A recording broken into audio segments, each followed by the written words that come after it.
Hours of news with the extra touch that goes far off the ordinary. Oh yes, that's why your Wednesday nights always get spiced up by what we bring your way, and trust me, tonight is no different. As you all already know, the current administration of President Muhammadu Buhari is at the terminal stage. It has exactly 5 days to go, and as a result of that, Mr. President has been inaugurating legacy projects across sectors.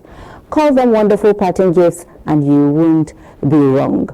So ensure you stay tuned for what the projects are as well as their locations.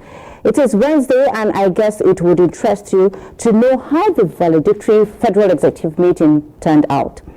As the wind of change gathers momentum, the President-elect has also been busy receiving hands of solidarity from global leaders. Any idea what the First Lady has done with other First Ladies in waiting at this period? We shall serve you all the gist tonight.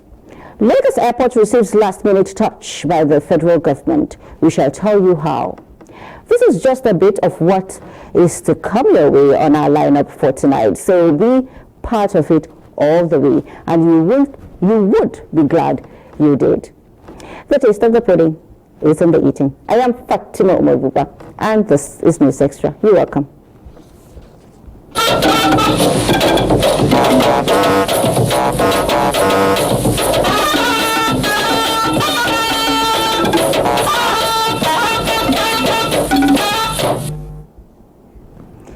For the last time, the Federal Executive Council held its meeting and gave approval to some memoranda presented by a few of the members.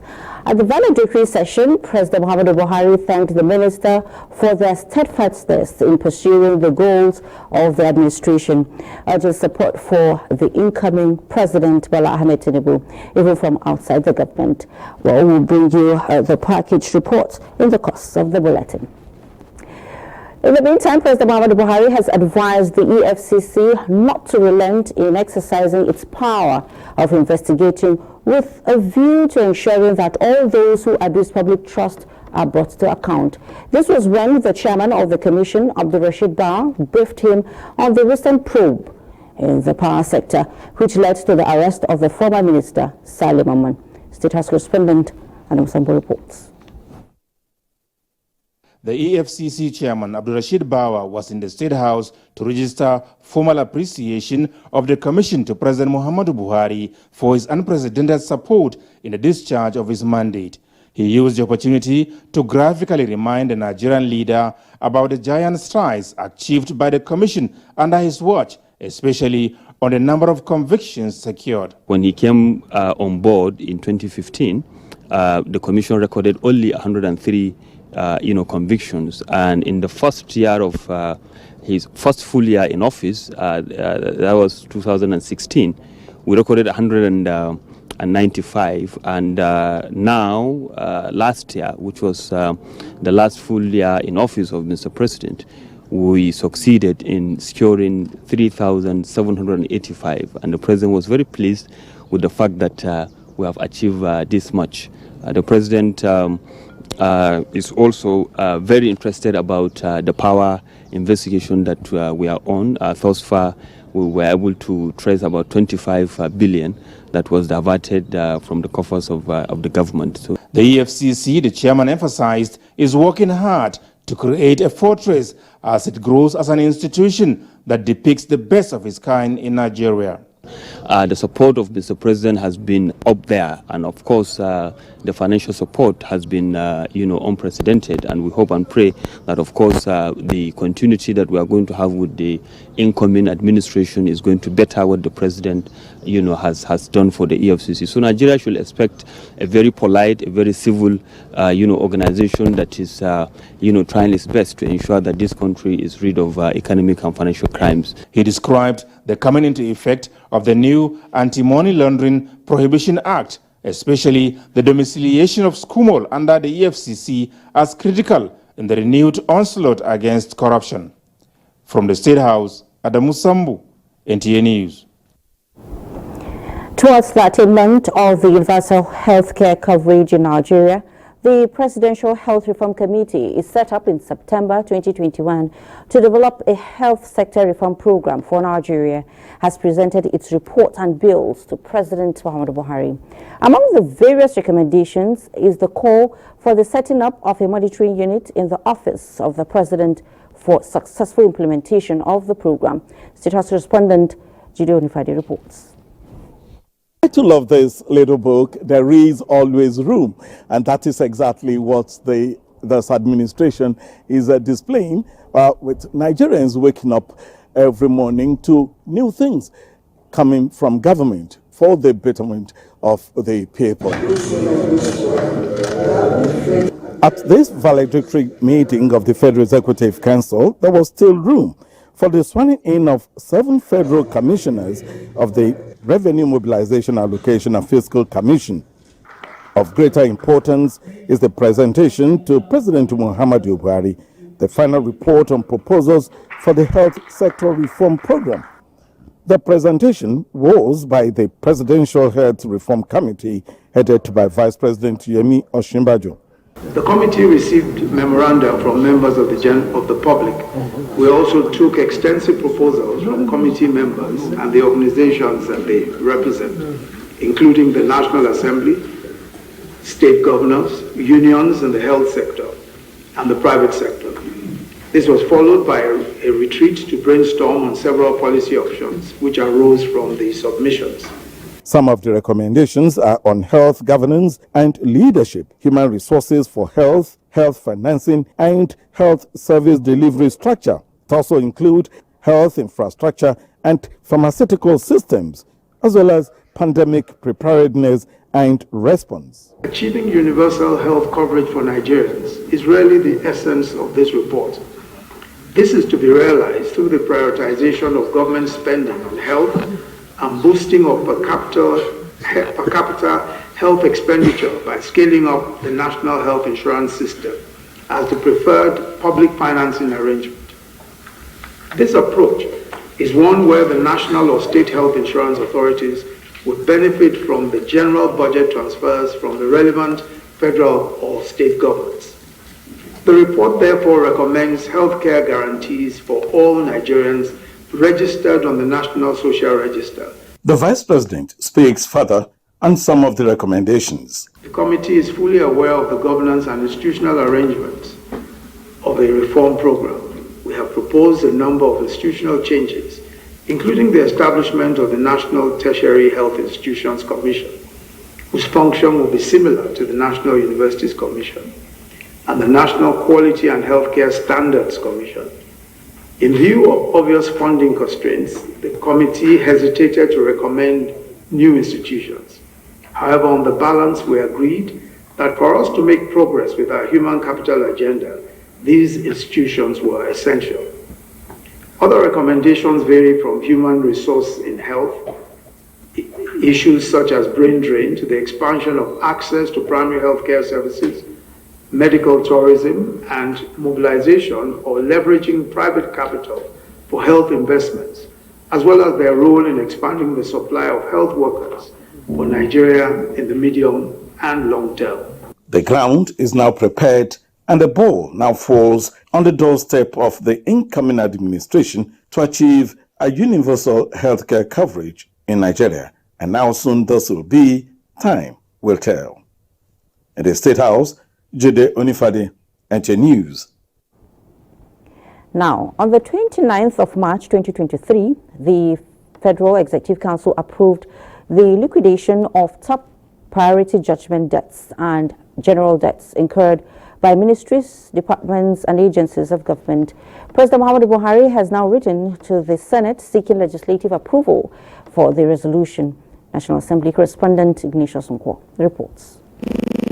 Resolution of the National Assembly. Plenary commenced with President of the Senate Ahmad Lawan reading executive communication from President Muhammadu Buhari. The letter seeks approval of Senate to liquidate various judgment debts incurred by the federal government in the sum of USD 566,754,000, British pound 98,526,000 and 226,281,801 naira 64 kobo. Senate passed 3 bills on science and technology, the National Innovation Agency establishment, Nigeria Atomic Energy Commission Repeal and Reenactment Bill, and the Nigerian Content in Programs, Contract, Science, Engineering, Technology and Innovation Establishment Bill. It also passed the Federal Audit Report Implementation and Enforcement Bill. Mr. President, the objective of this bill, one, is to develop the ways and technical machinery for effectively exploit and harness atomic energy for peaceful applications for sustainable national development. On our Public Accounts Committee resolutions or recommendations, implementable and must be mandatorily implemented. The National Emergency Management Agency Act Amendment Bill, which seeks to provide for the establishment of NSAS Victim Compensation Fund, sponsored by Senator Gaston Bassi, passed second reading. For the compensation of verified victims of the 2020 NSAS protests. Senate continued legislative intervention on education as it passed 2 higher institutions establishment bills. The Federal University of Technology, Sabon Birni in Sokoto State, and the Federal University of Creative Arts and Studies in Idato South Local Government Area of Imo State. From the National Assembly, Ignatius Nkwo, NTA News. Meanwhile, the House of Representatives recommends that a forensic audit of the Nigerian National Petroleum Company Limited be conducted in order to unravel discrepancies in the importation and supply of PMS. This, the House says, has become necessary to ascertain the daily average volume of PMS consumed in Nigeria. National Assembly correspondent Lami Ali has that. The recommendation was part of the 4 considered and adopted by the House as submitted by its ad hoc committee set up to find out how much of petrol is consumed daily in Nigeria. This was to identify loopholes in the subsidy regime costing the country trillions of naira. The committee explains that in the course of the assignment, it realized that there was no available data to conclusively arrive at the volume of PMS consumed on a daily basis. We look at the area of supply, we look at the area of distribution, we look at the area of storage. What NNPC will give you as the supply of petroleum products, particularly PMS to the country, is different from what the authority gives, and is also different from what Nigerian Navy gives. When we ask the Accountant General to tell us the amount that the country pays for subsidy, the Accountant General could not give us an answer.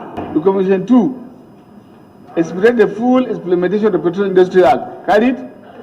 The House has considered and approved federal government's request to extend the implementation of the capital components of the 2022 appropriation and the 2022 supplementary budget. To extend the implementation of the capital aspect of the Appropriation Act 2022 from 30 June 2023 to 31st December 2023 and for related matters standing in the name of the House Leader. The House passed 12 bills after third reading, among them bill to establish National Youth Service Corps Trust Fund and that of Nigeria Education Loan Fund, which seeks provision of interest-free loans to indigent Nigerians to access higher education. The House has resolved to investigate alleged illegal utilization of funds appropriated for zonal intervention projects in the 2022 budget of the Ministry of Trade and Investment. Investigate the Permanent Secretary of the Ministry of Trade and Investment for unauthorized garment and illegal utilization of funds appropriated for the zonal intervention projects 20221459 in the Appropriation Act of 2022. Meanwhile, House members have urged the Federal Road Safety Corps to mitigate a rising number of accidents along Bauchi-Maiduguri Road, considering the lives being lost. From the National Assembly, Lami Ali, NTA News. Let's head to Niamey now, where member states of the Lake Chad Basin are to develop a more comprehensive approach towards achieving regional stability, economic recovery and foster integration for quick impact programs and projects. This was at the opening of the second annual International Forum on the Development of Lake Chad region, currently holding in Niamey, Niger Republic, aimed at deepening research for innovative solutions. Abakar Akwanga has the report. This is the regional platform where efforts have remained consistent in redefining pathways for strengthening transborder cooperation in overcoming threats, undermining the resources and development of the Lake Chad region. Host country Niger and representatives of member states say positive energies must be deployed to secure and explore full potentials lying fallow within the Lake Chad basin through cross-regional dialogue. Global and regional bodies like the World Bank, AU, and other strategic partners, including the Northeast Development Commission, are participating to pool resources and knowledge towards ending the many decades of fears and oppression by terrorist interference. So far, $1 billion have been committed by the World Bank under the PRULA project towards the implementation of the 10-year stabilization master plan, which is fast gaining track in the Northeast. Instead of groping in the dark, we want our research institutions they are tasked to come up with innovations on how to handle the development deficit in the area. So that is what all these exchanges are all about. The most important aspect of this forum is specifically to make provision for regional integration, economic development, and access to markets, in the border communities of this Lake Chad basin. Flooding, harmful climate change effect, drought, return of displaced communities, economic recovery, and humanitarian interventions will dominate plenary and thematic sessions in the coming days. The forum provides opportunity for stakeholders to discuss and agree on a common agenda for the sustainable development of the Lake Chad region. The theme of this year's forum is regional integration and natural resource risk management, solutions for sustainable peace and economic development in the Lake Chad region, reflecting on a holistic approach that addresses the root causes and challenges facing the region. From Mahatma Gandhi International Conference Center here in Niamey, Niger Republic, I am Abubakar Akwanga, NTA News. History is made as the second Niger Bridge is inaugurated, christened Muhammadu Buhari's second Niger Bridge. This latest addition to the nation's infrastructural assets will boost economic activities in the southeast and southwest region of Nigeria. Susan Esu witnessed the event. Work on the second Niger Bridge was initiated by the Presidential Infrastructure and Development Fund to help minimize traffic congestion on the old Niger Bridge, which was constructed in 1965. The old bridge has borne the burden of heavy-duty trucks, fully loaded tankers, human and other vehicular movements. Crossing the bridge is indeed a Herculean task. Most worrisome has been the 3 to 4 days spent on the bridge by travelers during festive seasons. The virtual inauguration of the second Niger Bridge by President Muhammadu Buhari, aside from helping to ease traffic, it will allow for ease of doing business between the southeast and the southwest. For me, everything that needed to be given to us have been given to us by the gift of this bridge by Muhammadu Buhari. The governor of Anambra State, Professor Chukwuma Soludo, Governor Hope Uzodimma of Imo State, and representative of Delta State's governor, who are beneficiaries of this laudable project, commend President Buhari for putting to rest the agitation of many years. It's the second Niger Bridge, which has been long in the making and is certainly now a reality. It is a bridge of choice across the river Niger to bring relief to those crossing from the southeast to southwest. I think today there is nothing else other than to express our profound gratitude for the Asaba. There is no point belaboring the importance of this bridge. People describe it as a game changer. We will vote at home and in diaspora that the second Niger Bridge is today a reality. It's a simple job. The inauguration of this second Niger Bridge by President Muhammadu Buhari for use by Nigerians is one of his historic achievements in office. This bridge, of course, will help to minimize the perennial traffic gridlock on the first Niger Bridge, which was constructed in 1965. From the second Niger Bridge, Susan Esu, NTA News. Interesting. Now, President Muhammadu Buhari says the construction of the new Ikon Bridge is to cater for heavy-duty vehicles along the project corridor, as well as enable the Calabar Seaport, Airport and Free Trade Zone to be fully functional and accessible to traffic from the strategic northeast and north-central parts of the country. President Muhammadu Buhari, while inaugurating the new Ikon Bridge, described the bridge as a bridge across the river itself. Correspondent Achibong Basi reports. The construction of the new Ikon Bridge is a story of President Muhammadu Buhari meeting the people of Cross River State and Nigerians who are the major beneficiaries of the new bridge at the point of their needs, as this will reduce travel time.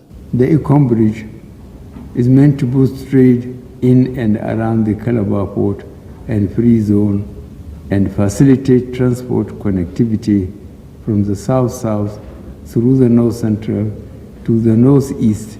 This is a bridge across river itself. Expressing appreciation to the federal government for the completion of the new Ikon Bridge, Governor Ben Ayade, represented by the Commissioner of Works, appealed to the federal government to consider other federal roads in the state for reconstruction. Yes, there are 13 federal Trong A roads in our state. You have intervened in 9. We want to ask like Oliver Twist. Please remember the Calabar Urban Ekang Road Section 2. That is a federal road. Please remember the Ikon Obudu Ranch project. That is a federal road. But when this administration came in, some other sources of funding by way of special initiatives, were brought on board. One of them is Soko. We have many others, NNPC, NSI, and the rest of them. We in Cross River State remain very grateful to the President of this country for keeping to his promise in ensuring the completion and commissioning of this all-important bridge. Stakeholders believe that the new Ikon Bridge will improve patronage at the Calabar port and also boost economic activities within the state and Cameroon, a border country in Calabar. Achibombasi, NTA News. Let's take you to Lafayette now. Sustaining trajectory in infrastructure development while building legacy projects for economic growth of the country remain topmost in the priority list of the Buhari administration. One of these projects is the completed Local Oweto Bridge and its inauguration by President Muhammadu Buhari, which is said to have opened new vista for economic prosperity. Alute Jani reports. Local Oweto Bridge, a promise made, promise fulfilled, and there is excitement amongst the people of the community along the corridor. Today is a day of happiness. Today is a day of joy to the entire people of local community and vis-a-vis the people across the River Benue. A 2.5-kilometer dual carriage bridge with more than 70 kilometers road, constructed linking Nasarawa and Benue State. Its construction has cut travel distance for commuters traveling from north to eastern part of the country, with prospect for economic activities along the corridor. President Muhammadu Buhari, who inaugurates the project visually, says his administration has done well in closing the gap of infrastructural deficit in the country. These are truly bridges of connectivity, interaction, and integration across major rivers of commerce and opportunity such as the river Niger, Benue, and the Cross River. For the people of Nasarawa and Benue states, the landmark project demonstrates the commitment of the federal government to link every part of the country. The people of Loko, as well as Oweto in Nasarawa and Benue states, as well as all the southeastern part of the country, are celebrating a dream come true of this bridge. We believe it will cement the relationship between Nasarawa and Benue. and it will enhance the economic development of Nasarawa and Benue. Also inaugurated is a power project in Loko to provide quality and affordable electricity to the community. Aliyu Tijani, NTA News. Let's turn our attention to finance and economy now. The Monetary Policy Committee of the Central Bank of Nigeria has for the 6th straight time increased the monetary policy rates to combat inflation. I beg your pardon, sometimes you get tongue-tied, trends. Governor of the Central Bank at the end of the 291st meeting in Abuja expressed concern over the forex crisis and maintained fuel subsidy has to go. Leakatim Babatunde reports that the committee sees continuous inflation increase in the short run. Factors affecting the Nigerian economy both locally and globally are multifaceted. Latest figures from the National Bureau of Statistics indicate the fourth quarter of 2022 grew by 2.31%, lower than the 3.52% recorded in the previous quarter. The build-up to the general elections, a dearth in oil production output, and a foreign exchange shortage exacerbated by fuel importation have combined to push inflation upwards. With the coming up of the Dangote refinery, Governor of the Central Bank of Nigeria, Godwin Emefiele, is optimistic the pressure will reduce and called on the company to return the supportive favor it got from the bank, government, and people of Nigeria. Whether it comes to our reserve is not the point. It is the fact that the dollar is available that will be sold into the market so that customers of banks who need to import do not necessarily have to be resorting to CBN for dollar. They can go to their banks and Dangote will sell their banks those dollars, and we are going to ensure that it's done at good market rate.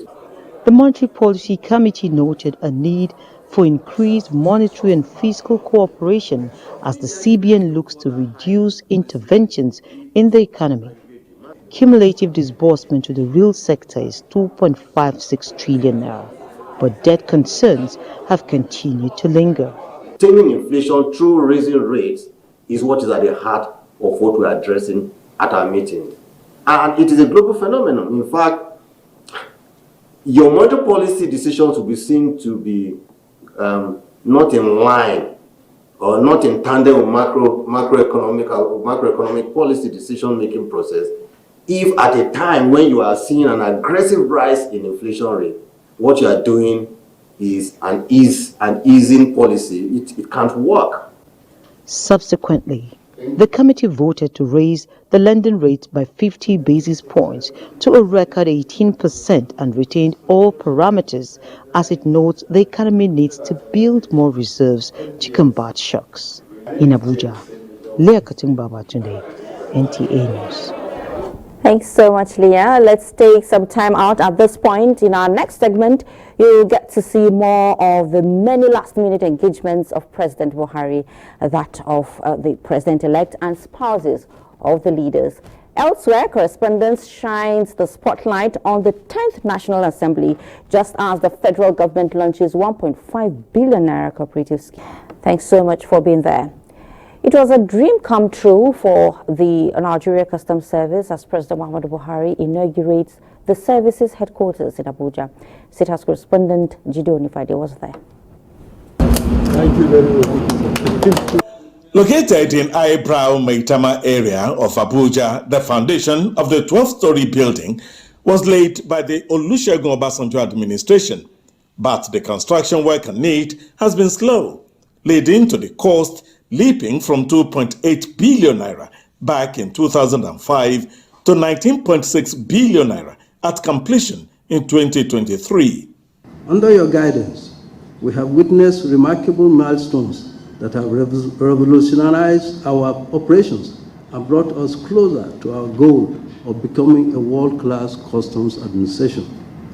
We are particularly grateful for Your Excellency's recent signing of the Customs Bill into law, bringing an end to the old law which has been in force for the last 63 years.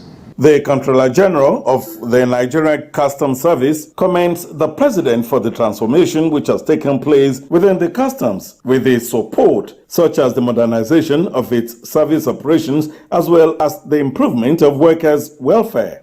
President Muhammadu Buhari deliberately keeps aside his prepared speech, says his choice of headship of the Ministry of Finance and the Nigerian Customs Service was deliberate. Deliberately close the borders because knowing Nigerians, they order rice and give some Niger address, and then they bring the rice here. And with our land and our potentialities, we thank God, Nigeria is favored. We have people, we have land, we have weather. How many nations are so lucky as Nigeria in the world? Very few nations are as lucky as we are. We thank God for that. So closing that border, 1,600 kilometers, more than that, from Lake Chad to Benin. And Nigeria insists that they have to impress their neighbors and other people that they eat foreign rice. I said, no rice. You either you eat what you grow what you eat, or you die. I think I tried to make my point. And later, Nigeria appreciated it because it provides more jobs. People go back to the land. We have the land, and we produce what we eat. Let whoever grow excess rice eat his own rice or sell it somewhere else, but not to Nigeria. The president says it is important for the country to have a good relationship with neighboring countries. In Abuja, Jide Onifade, NTA News.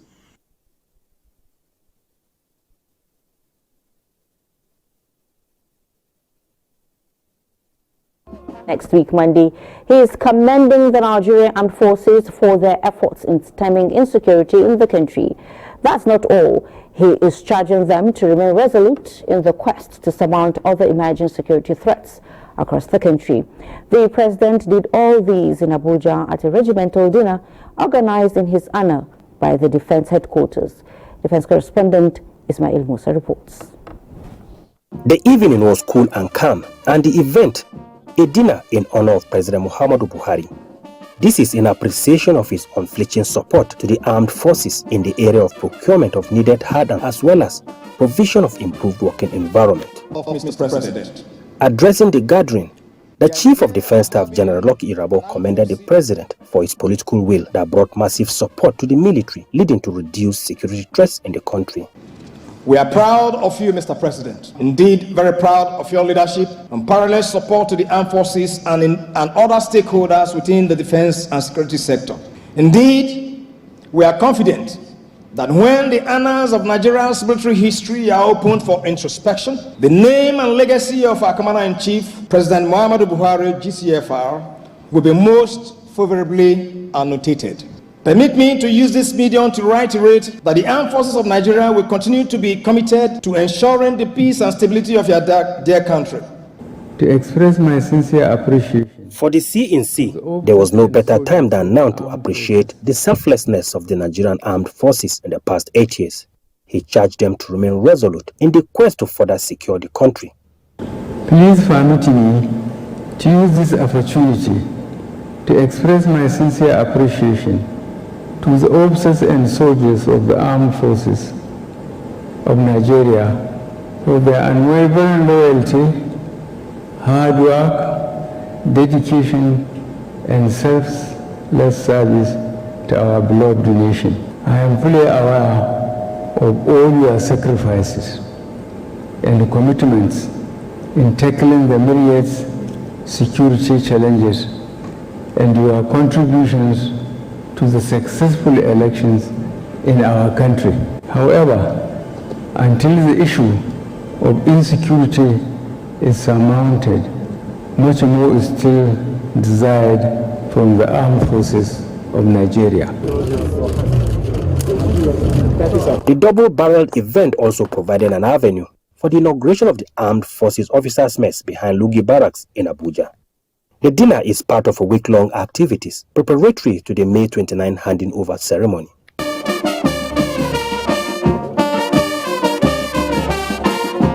In Abuja, Ismail Musa, NTA News. In another development, former British Prime Minister Tony Blair has visited President-elect Bola Ahmed Tinubu, expressing readiness to support the incoming administration to succeed in office.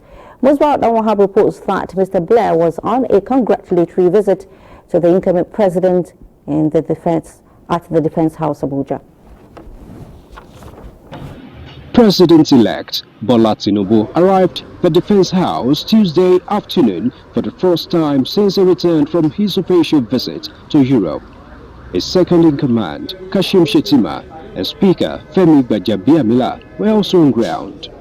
It was apparently for the reception of an August visitor, former Prime Minister of UK, Tony Blair, on a brief but very significant visit. Mr. Blair, who left office since 2007, after more than 10 years now runs the Tony Blair Institute for Global Change, which he said has been working with governments around the world to help them deliver on their mandates, and is extending the same gesture to Nigeria's incoming presidents. He commended Tinubu's campaign focus on key areas of security, economy, agriculture, and power, describing the intertwined nature of the areas as critical to the development of any society. The former UK Prime Minister expressed optimism that with the interest shown by investors in Nigeria, the Tinubu administration could get the support it needs to spur economic developments in the country.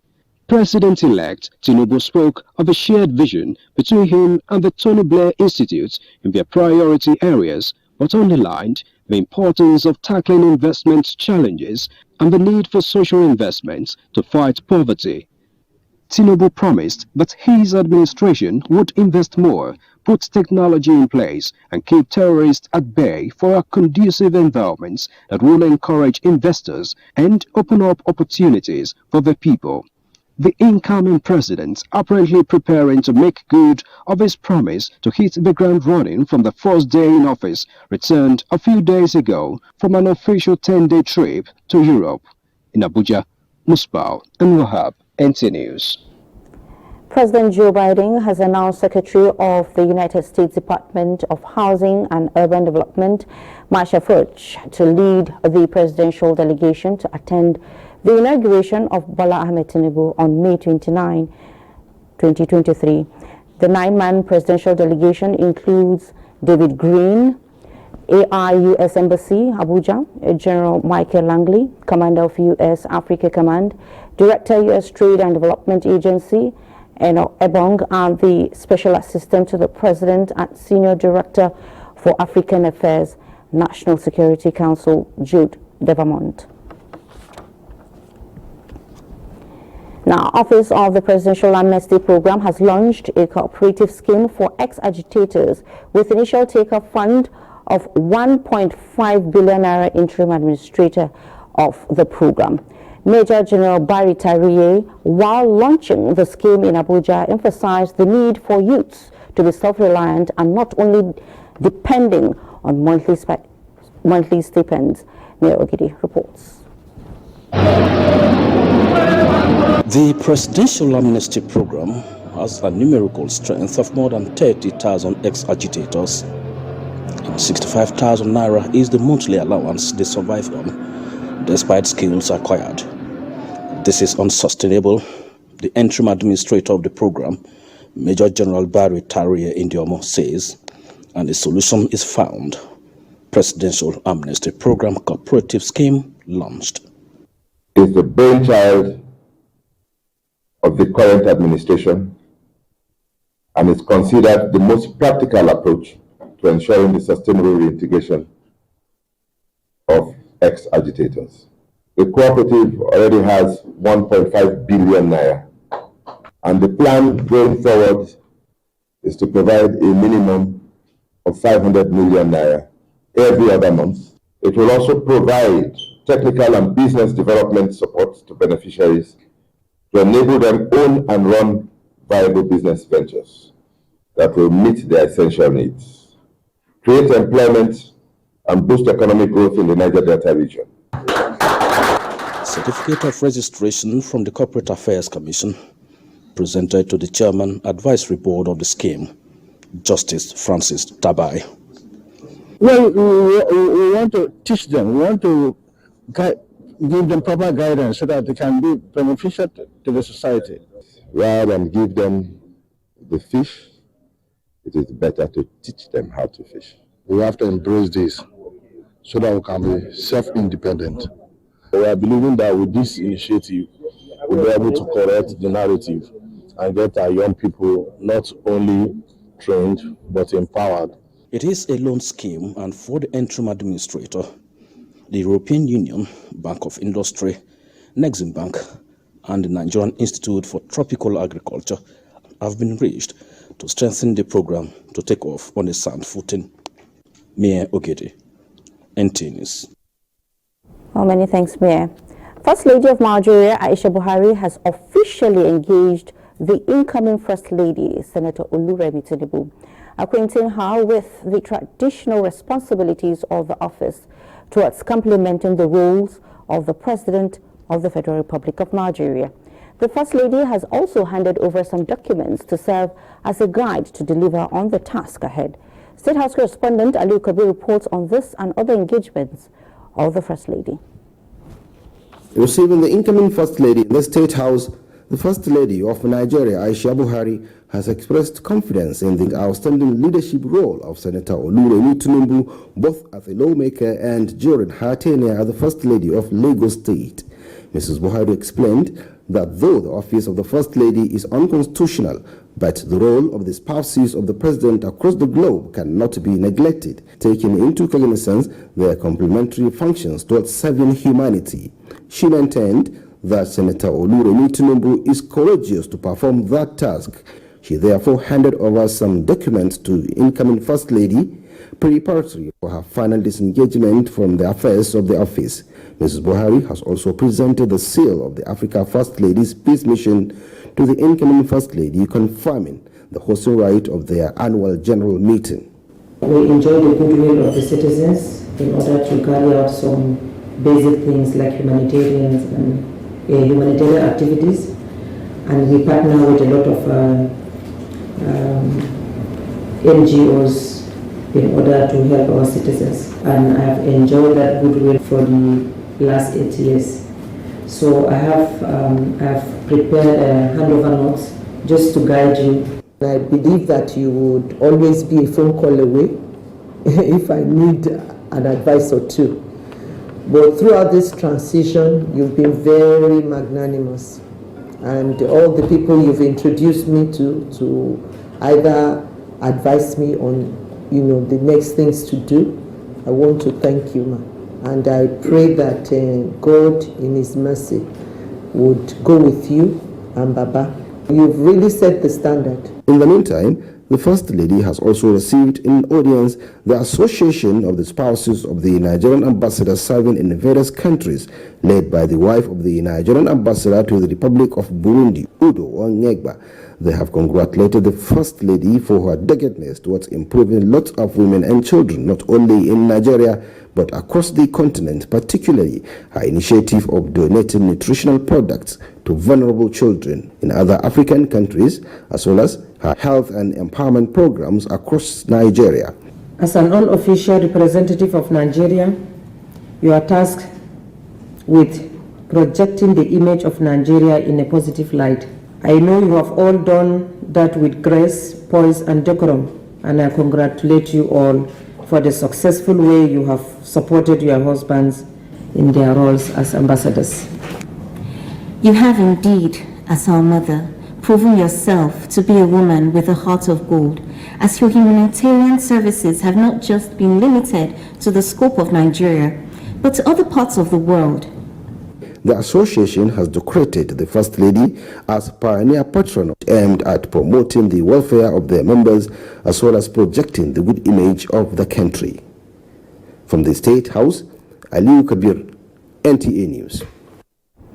Meeting the needs of internally displaced persons and accelerating processes for resettlement and return, wife of the President-elect, Senator Oluremi Tinubu, says remain priority of the incoming administration. This was part of her message to the internally displaced persons at 3 camps visited within the FCT, where food items were distributed. Elizabeth Omori reports that Senator Oluremi was represented by Dr. Betta Edu.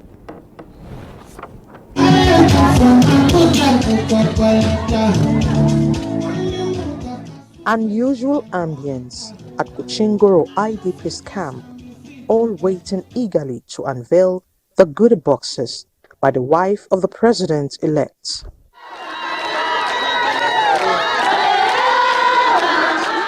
These survivors are not giving up because such humanitarian gestures give them hope for better resettlement. We thank you for the things that they brought for us. We are very grateful. The goodie bus headed for Karmajiji camp, where the IDPs say international and domestic support will close gaps hampering their reintegration. Wife of the president-elect, represented by the national women leader of the APC, Dr. Betta Edu, disclosed that the federal government is committed to making their lives meaningful through actionable plans to tackle emerging displacement crisis. We have given out over 5,000 boxes of these items to the various camps and different persons. All of this is to ensure that while we are celebrating at the Eagle Square, they too will be celebrating in the various camps. His Excellency Asiwaju Bola Ahmed Tinubu, as part of his action plans, have stated that there would be resettlement for every single person. He has also stated very carefully that he will put a lot of emphasis on healthcare, humanitarian services. We have frameworks in place. We strengthen the framework. We have a national action plan. We have a national priority. We work to ensure that we achieve the purposes for these persons of concern. At Gongola camp, same gesture was replicated, and Bridget, a petty trader who has been living in the camp for 7 years, says surveillance and protection of women and children should be strengthened. We don't have school, we don't have lights. So we are begging them to at least to help us. The National Commission for Refugees, Migrants and Internally Displaced Persons assured that the Commission would not relent in fast-tracking their return to their places of origin. In Abuja, Elizabeth Omori, NTA News. And let's head to Uyo now, where not less than 100 communities displaced by the 2022 flood in the Niger Delta region are to benefit from the presidential palliatives of the federal government. In a message to the handing over of the presidential palliatives to the 2022 flood victims, Minister of Niger Delta Affairs, Umana Okun says President Muhammadu Buhari is concerned about the livelihood of the people after the incident. Clement Barakui has the report. Although the 2022 flood was predicted by relevant federal and state agencies, the natural disaster was, however, beyond the imagination of many of the victims. These items are coming handy to alleviate the burden currently faced by those affected. The relief materials approved for distribution include social relief care packs, nutritional packs, livelihood items, and building materials. Government officers and security personnel have been assigned to monitor the distribution exercise to ensure that these items get to those for whom they are meant. Only communities and local government areas highly impacted by the effect of the flood, as identified by the National Emergency Management Agency through the needs assessment conducted after the incident, will benefit from this government's gesture. I want to assure you, Honorable Minister, that these items will be distributed to those who are truly affected. By this, I think those people will really have a hope of living, and we really thank the federal government for what they have done. The palliatives were later handed over to NEMA for distribution. In Uyo, Clement Barakui, NTA News. Well, from a cheery news now to a sad one, we hear a bus conveying intending Hajj pilgrims from Nasarawa State had an accident along Kefi Abuja Express Road. About 4 victims sustained serious injuries and are receiving treatment at the Federal Medical Center, Kefi. Our federal government moves to expand airports, wondering which of them. Welcome back to News Extra. Well, it's now time for us to do business, and we have Benny Adams with that. Benny, it's good to see you. Thank you, Fatima. It's nice doing business with you. Welcome to business. With just a few days to the expiration of the present administration and the dawn of a new one, the Forum of Former Chief Executives of Federal Government Parastatals are advocating for government at all levels to continue to evolve innovative ways of raising finance to run government and increase investment volumes for national development. Identify investments that make business cases, make the country more investor-friendly, enable more inflow of foreign direct investment capital, because the only alternative to borrowing is actually encouraging domestic capital to be used, to be deployed in investment, as well as encouraging foreign direct investment capital inflow. And this, we must streamline the processes of bringing such capital into the economy so that all the hurdles and the bottlenecks that we have had in the last 8 years of inflow of foreign capital are removed completely. So if government embarks on social housing, that will go a long way in reducing the problem of housing for the general public. The model of funding must shift from taking bonds that would depend on ISPO or that would depend on the normal oil revenues that we get. I think we have to begin to structure what goes to the capital market as revenue bonds for infrastructure. And the federal government has renewed cooperation agreement with the Conrad Adenauer think tank to further strengthen Nigeria's democratic institutions and promote good governance. Under the terms of the agreement signed at the Ministry of Budget and National Planning, CAS will continue to provide technical support and assistance to the federal government in areas such as training programs, research, policy advice, and seminars. The building programs of special and technical assistance to the ministers of the Federal Republic of Nigeria, which was the first of its kind in the annals of the history of CAS operation in Nigeria. This is not just, formal cooperation. You're really looking to find the best in your relations with international organizations to find the best, or what is best for Nigeria. And taking a look at the markets, the oil share index appreciated by 0.58% to end today's trading session with a total of 455.2 million shares in 6,333 deals, corresponding to a market value of 7.833 billion naira were traded. Compared with the previous trading day, Tuesday, May 23rd, today's data shows 30% improvement in volume, 52% improvement in turnover, and 12% improvement in deals. The current market capitalization is 28.8 trillion naira. Access Holdings recorded the highest volume of 62.2 million traded shares, followed by United Bank for Africa and Zenith Bank. That is business news. Network News continues with Fatima. Thank you so much, Benny, for the business package. Nigeria is taking the lead in meeting the global goal of net zero emissions by 2050, transiting from combustion mass transit buses to electric vehicles, starting in Lagos State. The project, facilitated by Owando Clean Energy Limited, is an effort to improve quality of air, enhance public health, while creating employment for Nigerians. Michael Olale completes the report.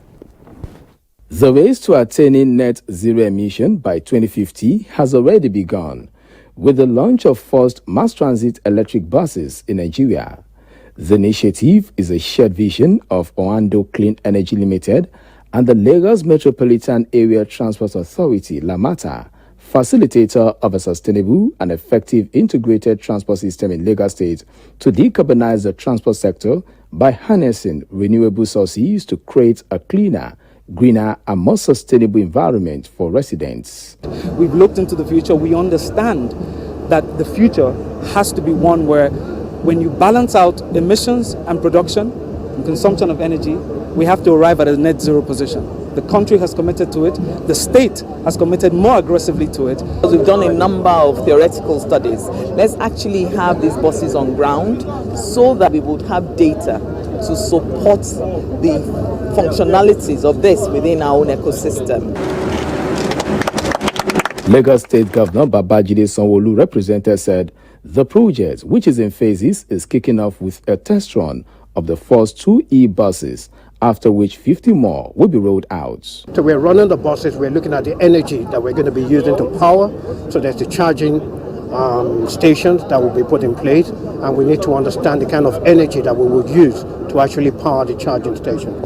So within 6 months, we should be done, and then we should be in a process to actually launch the electric buses. The project, expected to create jobs and enhance capacity, will also promote the transition towards a greener Lagos and reduce the atmospheric emission of carbon through the establishment of electric vehicle assembly plants. In Lagos, Michael Olaleye, NTA News. That's quite interesting. Now, the quest to establish an aviation hub around Lagos Airport is gradually becoming a reality with the expansion of existing terminals to create seamless passenger experience.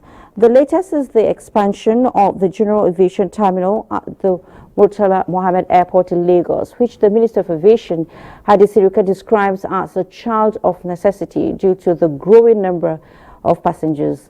Michael Olale again reports. When it comes to domestic flight operations, the General Aviation Terminal at the Lagos Airport is a vital transit and destination point for air travel. But the increase in the volume of passengers is changing the seamless and friendly experience once synonymous with these environments. In response to this development, which is taking a toll on existing facilities, the federal government has created expansion, with these being the latest.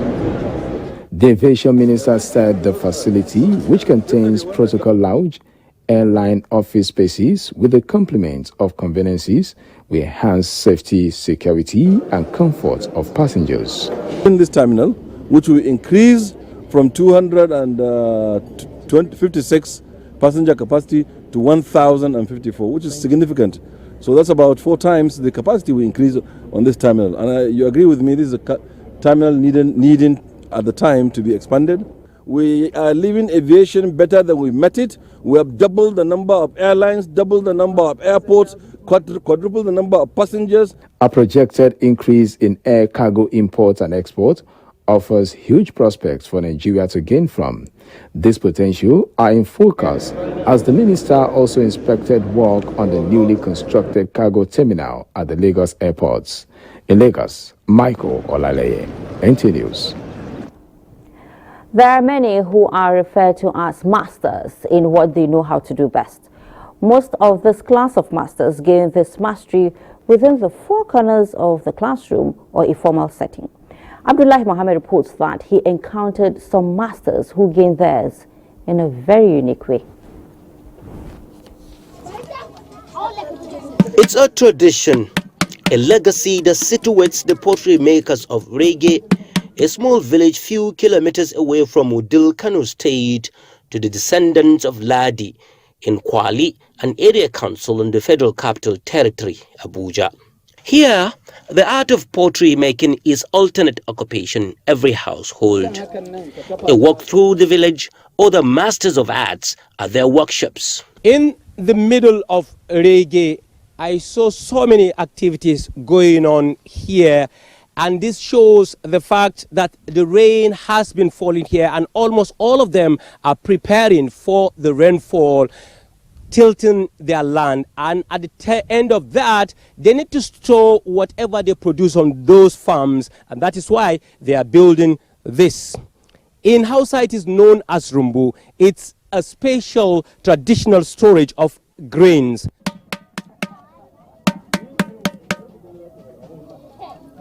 In a hut nearby, one of the hands of the magicians whose peers can only be the machines in molding the contours that makes the pots and its allied products. A stone's throw away from the village, a burrowed field and the raw materials in abundance. A pool of water in one side of the field, a soft spot for children. The party suddenly over when a flying object was spotted.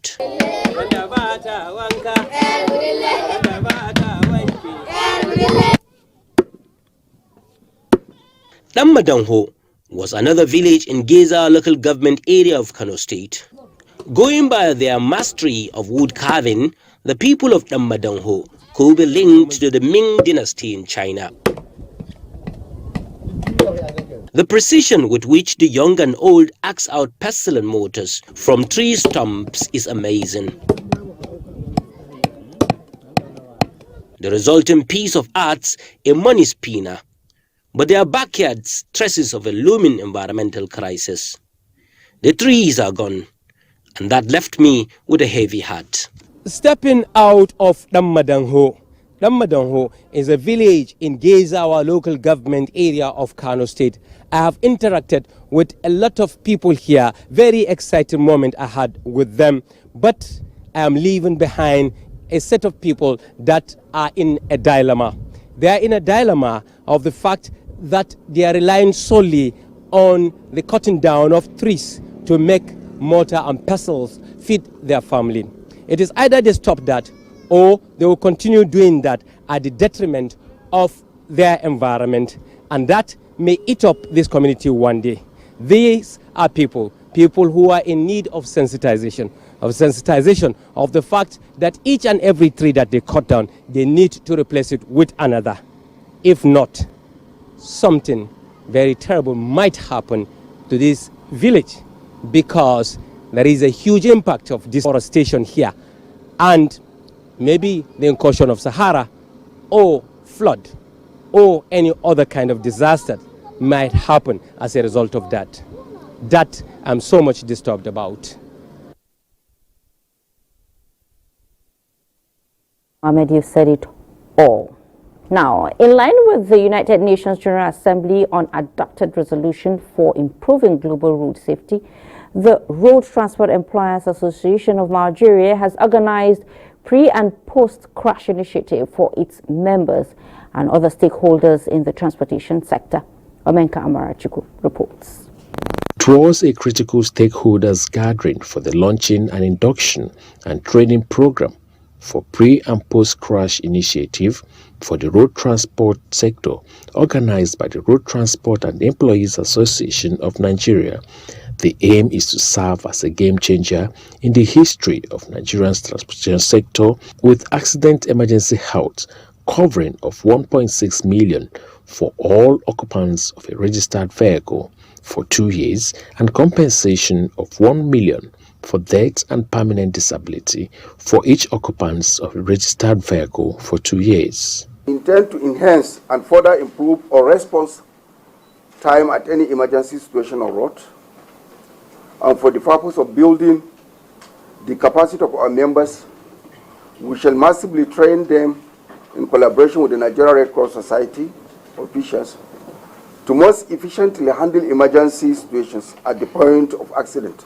Expect to see better driving skills, better response to accidents, and the minimal deaths on our road. It's very laudable that Retain is thinking about a pillar or one or two pillars of this particular UN Decade of Action, and it's quite laudable. The 2-day program, Train the Trainer program, is to equip state chairmen and secretaries of Retain branches across the country with modalities for members to key into the program. In Abuja, Omenka Mrachku, NTA News. Better times are here for women journalists, and yours faithfully is equally excited with the development. Another breather, and we shall tell you, distinguished retired cop who, as a young student at the College of Education, Kafanchan, got swayed to a career in the Nigerian police force. After a misunderstanding between the students and the Nigerian police, which led to assault of some students. By 1990, he had joined the Nigerian police as a cadet assistant superintendent of police with the intention of being an honest officer.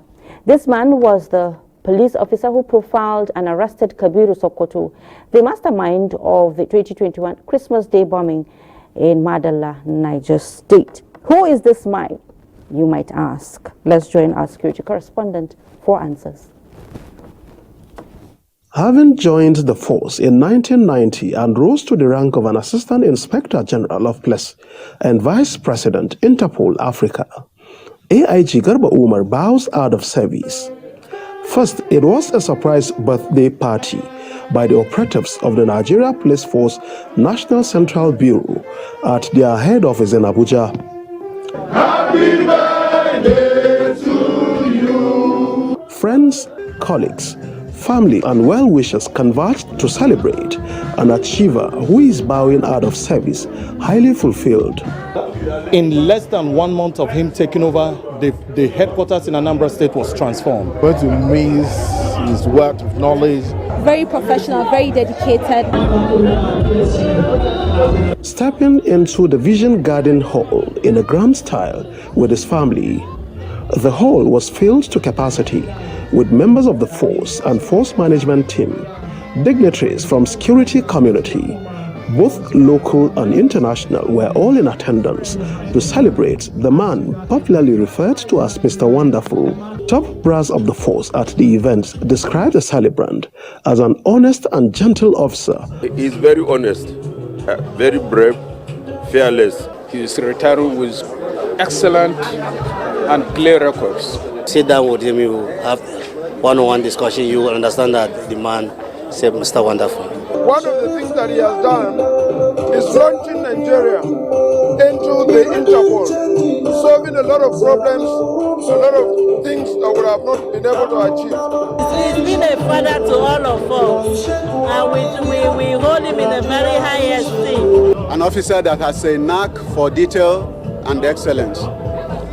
AIG Umar said one of his greatest achievements in the force is his effort to prevent the attempt to truncate the handing over from one government to another in 2015. I'm leaving officers that are good, that are capable, that are hardworking, that are very intelligent, committed. I'm feeling a kind of inner peace to see this day. My husband has retired respectfully, which is very important. AIG Garba Umar was also responsible for the security template for 2015 to 2023 general elections, which has since been adopted by the force. And having assisted a lady from US who had a divided family, AIG Umar was able to solve the problem and the family became united. And since then, the woman named him Mr. Wonderful. Francis from NTA News. We wish Mr. Wonderful all the best. I know you must have heard issues of women and girls, equality, gender mainstreaming, and so on in the media. Well, brace yourself, for more is coming. Yes, more is coming because the umbrella body of all female journalists in Nigeria has just been empowered and institutionally strengthened to do more. Mamsu Demendeti will tell us all about this empowerment. Well, Mamsu, give us the gist. Okay, Fatima. Now the gist is that the operations of the Nigerian Association of Women Journalists, NAWAJ, have gotten a huge boost with the unveiling of a national secretariat in Abuja. And this continue to amplify the voices of the voiceless. Amen. We hope and pray that you continue this good work we are doing, continue to give hope to the hopeless. An inauguration of a new board of trustees. This expectedly will broaden the scope of NAWAJ members to now address a wider range of issues affecting women and the girl child nationwide. NAWAJ continues to fight for the rights of women and children, the role of advocacy, and we give impetus to that advocacy they provide.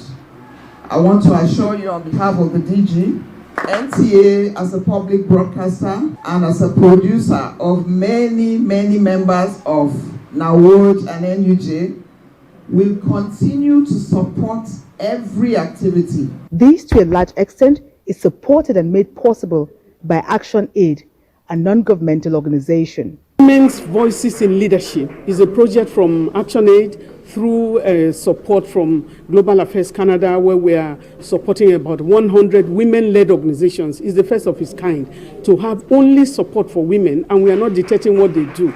But we see passionate women who want to do something, and we have been able to feed them, including FIDA, so many organizations in Nigeria. With this feat, NAWOJ is now on a vantage position to strengthen the capacity of its members nationwide. We have a system on ground, a system that is institutionalized in such a way that is sustainable and that is futuristic. Because globally, the world is talking about women issue, inclusion and all that. It is the major gate that's open for NAWOJ to assume its rightful place and begin to impact the society. And to all female journalists in Nigeria, it's about time. Momso Damien Ati.